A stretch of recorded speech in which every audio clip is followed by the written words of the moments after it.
governments, foreign entities, and foreign persons coming to the Clinton State Department and asking for favors. Favors she is lawfully allowed to give. An exemption for Clinton. The opportunity to purchase this. And then after the favor is issued, formally using the formal power that the federal law gives to the Secretary of State, huge contributions are made to the Clinton Foundation, and in some cases, huge speaking fees to Bill Clinton himself, by huge. $750,000, $500,000 to former President Bill Clinton, the husband of the Secretary of State, for a 35 years. Let me tie that up even further. These things happened after 2009. Right. Bill Clinton has not been president for 9 years at that point. Right. Yet his speaking fee went from $100,000 to $200,000 up to $500,000 and above 9 years after he left. What happens to coincide with Hillary Clinton's time 11 of the 13, of course, during her time of course, because he's not only producing a speech, he's producing some exemption from American federal regulation or some opportunity in America for these people that are hosting the speech that only his wife can give.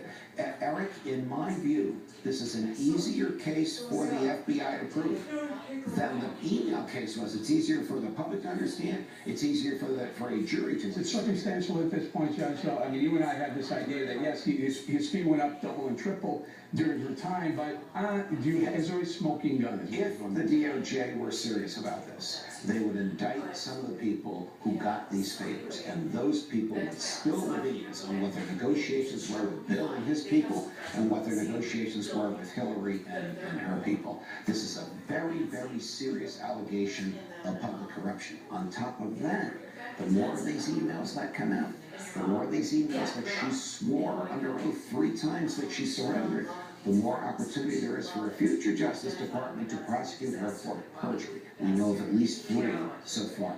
3 swearings under oath, everything is surrendered. Every day, more things show up that she never surrendered. Judge, you said something that jogged my memory. You said the DOJ should open up an investigation. They should indict some of these people. Now, we just went through the DOJ saying they weren't going to indict Hillary because the FBI said the recommendation was not to. Is this going to be another James Comey, yeah, we did an investigation, we'll turn it over to you, DOJ, and Loretta Lynch saying, we're not going to do it? I'm sorry to say that I fear that. 2 months ago, I did not fear it, because Jim Comey 2 months ago had that stellar, superb, lifelong reputation as a straight shooter, and I'm sorry to tell you, there he is on the screen. I'm sorry to tell you, Eric, he's not new, and I'm not the only one saying this. He no longer has that reputation. Why is there a lot of good FBI agents working on these cases? There are great FBI agents. These are the people in the field. They are very unhappy with the decisions of the Justice Department, their bosses, or of Director Comey, their ultimate boss, not to bring this information to the grand jury. And so he takes the information, says, you're all right. I probably have enough here to recommend an indictment by the DOJ. And chooses somehow not to. What's the motivation?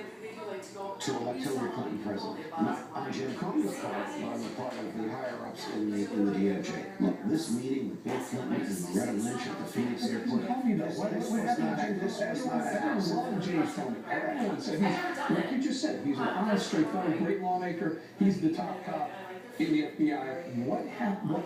I am as frustrated with you, forgive me, I'm as frustrated as you are, Eric, trying to figure out what happened, and I don't know. We may not know until the history of these times is written. I'm just going to leave that. Thank you very much. Sure.